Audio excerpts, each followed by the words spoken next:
पायल ने डर के मारे अपनी आंखें बंद कर ली। मौत सिर पर खड़ी थी और पायल बेबस थी। एक झटके से पायल का शरीर हवा में उड़ गया।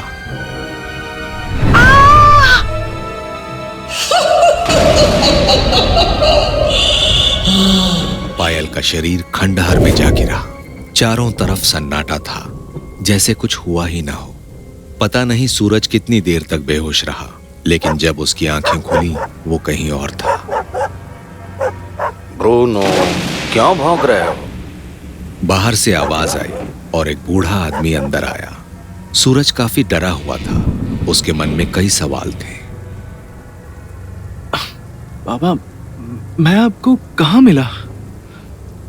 मेरी मंगेतर पायल मेरे साथ थी, वो कहाँ है? हाँ, शायद हमारा एक एक्सीडेंट भी हुआ था। प्लीज बाबा, प्लीज बताइए मेरी पायल कहाँ है? अरे, तुम खंडहर के बाहर बेहोशी की हालत में पड़े थे। अच्छा हुआ ब्रूनो ने तुम्हें देख लिया। मैं तुम्हें अपने घोड़े पर लाद कर किसी तरह यहाँ तक ले आया, मगर मुझे वहां कोई लड़की नहीं दिखी। पायल कहाँ गई? वो मुसीबत में होगी, मुझे जल्दी कुछ करना होगा। अरे, मुझे पहले पूरी बात बताओ बेटा। आखिर तुम्हारे साथ क्या हुआ था? तुम उस खतरनाक जगह पर कैसे पहुंचे? सूरज ने पिछला सारा घटनाक्रम उसे सुनाया। बूढ़े ने अपना नाम जारको बताया। वहां से थोड़ी दूर पर एक छोटा सा गांव भी था, माधोपुर। बूढ़ा जारको वहीं का निवासी था। वो तंत्र मंत्र का अच्छा जानकार था। अपने घोड़े और कुत्ते के साथ वो काफी समय से इसी जंगल में रहता था। सूरज को जारको से उम्मीद जगी। उसने पायल को बचाने के लिए उससे मदद मांगी। हमें वहां जाने से पहले कुछ खास तैयारियां करनी होगी। किस तरह की तैयारियां? उस बला से टक्कर लेने की तैयारियां। वो इतनी शक्तिशाली है कि तुम सोच भी नहीं सकते। वर्षों से लोगों की मौत का सिलसिला चला आ रहा है। जो कोई भी उस रास्ते गया कभी जिंदा वापस नहीं आया। जारको उस चुड़ैल के बारे में काफी जानता है, मगर कैसे? पता नहीं पायल कहाँ और किस हाल में होगी। या तो वो मारी गई होगी, या फिर क्या? या फिर उस चुड़ैल के वश में होगी। सीलन और बदबू से भरे कमरे में पड़ी पायल को होश आ रहा था। उसने उठने की कोशिश की, पर वो हिल भी नहीं पा रही थी।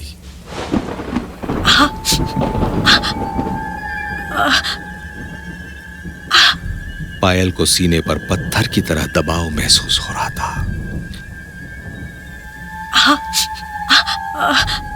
वो सांस नहीं ले पा रही थी। उसे लग रहा था कि उसकी जान निकल जाएगी। उस वीराने अंधियारे में उसने देखने की कोशिश की, पर उस भयानक नजारे को देखने के बाद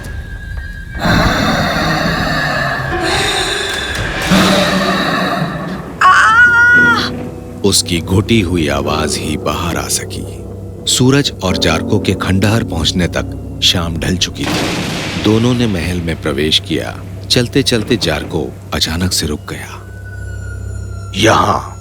यहाँ इस जगह पर सबसे ज्यादा नकारात्मक ऊर्जा है। इसका मतलब वो आसपास ही है। सूरज डर के मारे सिहर रहा था, लेकिन अपने प्यार की खातिर वो कुछ भी करने को तैयार था। बदकिस्मती और मौत अपनी दोस्ती निभाने की तैयारी कर रहे थे। वो ऊपर ही है। और रात का अंधियारा भी अपने पांव पसार चुका था। नीचे झुको। वो जान चुकी है कि हम लोग यहाँ आ चुके हैं।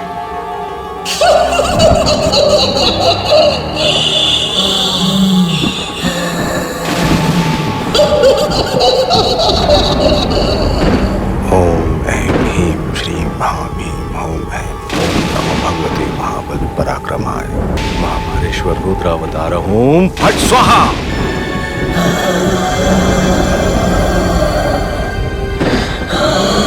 ये सब करना बेकार है जारको। इस लड़की के शरीर और आत्मा में अब मेरा अधिकार है। इसको तो अब मरना ही होगा, और साथ में तुम दोनों भी मारे जाओगे। जारको ने उसे तौलने के इरादे से ललकारा। तो फिर देर किस बात की है? आ जाओ। खुली चुनौती ने उस दुरात्मा को और ज्यादा गुस्सा दिला दिया। मैं तुम्हें कच्चा चबा जाऊंगी।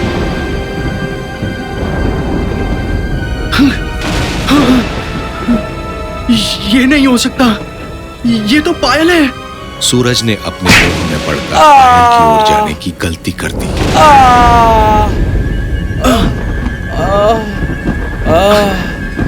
होश में आओ पायल।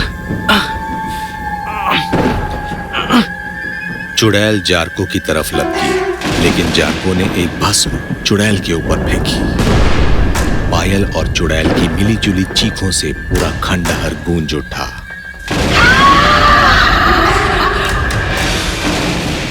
सूरज लंगड़ाते हुए जार्को के पास आया। बाबा, पायल कहाँ है? वो कहाँ चली गई? वो यहीं कहीं है। वो दोबारा वापस आएगी। उसने पायल के शरीर पर भी कब्जा कर लिया है। अगर हम उसे खत्म करना चाहेंगे तो उसके साथ साथ पायल भी मारी जाएगी। नहीं बाबा, पायल को कुछ नहीं होना चाहिए। कोई तो रास्ता होगा जिससे हम पायल को बचा सके और उस चुड़ैल को खत्म कर सके। बेटा, जो आया है उसे जाना भी होगा। हम सिर्फ कोशिश कर सकते हैं, मगर एक रास्ता है, लेकिन वो इतना आसान नहीं। कहानी जारी रहेगी। जरूर देखें अगला एपिसोड और करें चैनल को सब्सक्राइब।